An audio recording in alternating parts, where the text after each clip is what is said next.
Okay, welcome back. I'm Declan Varley from the Advertiser. The first count results are in. The 240 ballot papers have been counted. To look at that and to look at the implications of that, I'm joined once again by Kernan Andrews of the Advertiser and Peter Timmins of the Advertiser as well. The 240 ballot papers counted, and of those, 17% were don't knows. The party breakdown is Fine Gael 25%, Fianna Fáil 21.5%, Sinn Féin 12%, Labour 7.5%, and Independent and others make up 34%. So what have we learned from that, Peter? Well, I think most parties will be reasonably happy with that result, Declan. I'll tell you why, really, because Fine Gael are on 25%, so they will be in with a shout of holding the two seats. In the last election, they had 4 candidates. They got 31%. So to hold on to 25% in the absence of Brian Walsh is not a bad result for Fine Gael, and they'll be optimistic that with a good transfer pattern they'll be in there fighting for the second seat.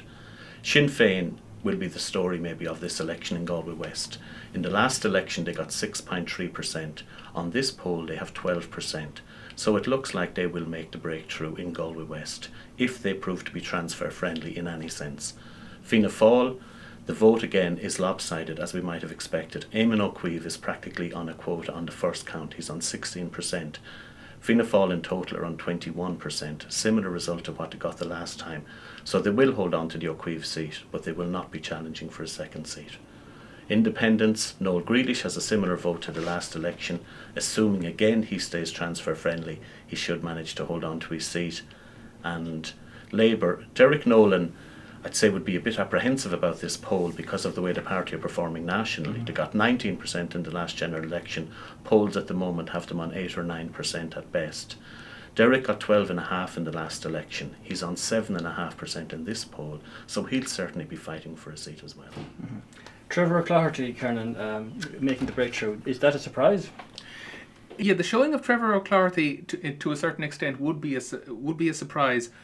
Now, on the poll figures, the national poll figures, we would generally see Sinn Féin as being around the 18, 19, 20%. So in Galway West, where the quota is 16.67%, Sinn Féin are on a quota with votes to spare.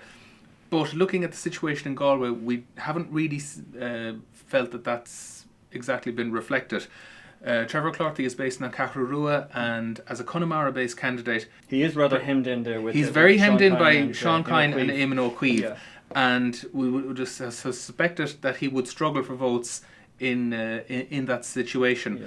Also, there's a strong body of opinion out there that would say that without Councillor Mairead Farrell running in the city, that Sinn Féin won't maximise their vote potential that they could get in the city, and also Oranmore, because she's from Oranmore originally. And that the gains made in the 2014 local elections, where they had councillors elected at strategic areas all across Galway West, that really wasn't going to, they weren't going to maximise in that. However, this poll shows that Sinn Féin only 4% short of the quota, and that's still within enough to actually challenge for a seat. Shows that Trevor O'Claherty is perhaps a lot stronger among voters than the political analysts had but Sinn Féin will have to get the vote out. That'll be they have to get the vote out. So Indeed. literally they need their councillors, as I said, who are located like Tom Hanley out in Clifton, the 3 councillors elected from the city, then people like Gabe Cronley, who's also out in Athenry and that, but who would still have a presence within the Athenry Oranmore electoral area to really maximise the vote and get the vote out there for Peter, Sinn Féin. you're saying two seats for Fine Gael, but which two? Because you have I'm 3 saying it's a high-profile possibility, candidates. Declan. I mean, it looks like you're going to have a very long night in the count centre Yes. again in Galway West, because a number of candidates will be fighting for the last few seats based on the first count, but obviously we'll see the results of the later counts.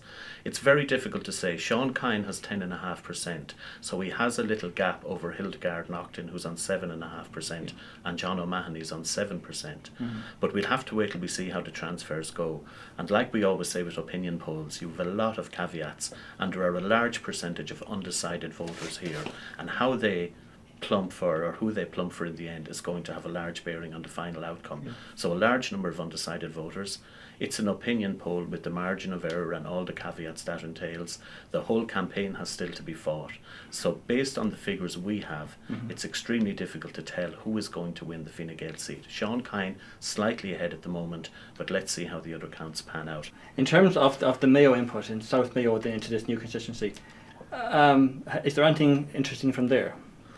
Well, based on the research and the information we were given, what might surprise people is that both John O'Mahony and Éamon Ó'CuÍv scored equally in the Mayo area. So I think a lot of people probably felt John O'Mahony will come into Galway with this large Mayo vote.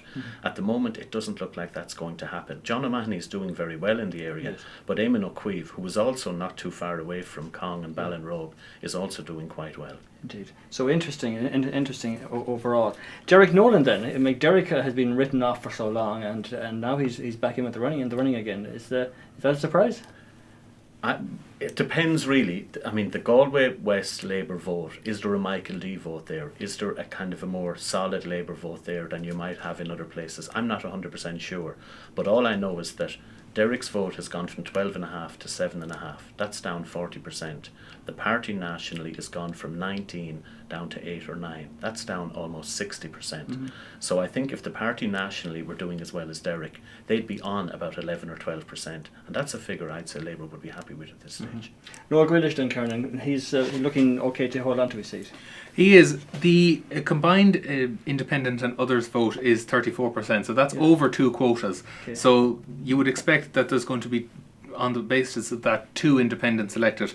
Certainly Noel Grealish is looking fairly well. He's on 10%, so he's just very slightly under Sean Kine, who's on 10.5, and only 2 percentage points behind Trevor O'Clougherty on 12. And he's holding his own in a very packed end of the constituency, which also has people like, say, James Charity, Senator Healy Eames, and say others like Mary Hode. So I think he will be happy enough with that figure. It gives him a strong base on which to build on from that. And also, as Peter was saying earlier, provided he remains transfer friendly and can stay ahead of the particular pack in which he's in at the eastern end of Galway West.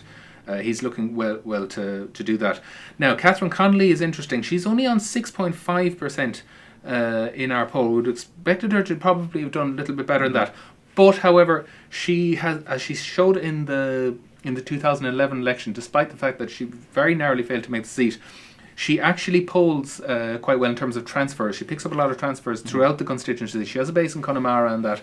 And she also polled well in comparison to, say, people like Noel Grealish and others in the eastern end of the constituency, where we would have expected her to be weakest. So we probably shouldn't write out Catherine Connolly on the basis of 6.5. I think we might see her doing well when it comes to transfers. The transfers and how they break down from these initial figures will be fascinating. Right, Peter. In terms of the smaller parties, then, is there any hope for a candidate to make a break from there, like from Renew, Nicola Davern or Niall O'Toole from the Social Democrats?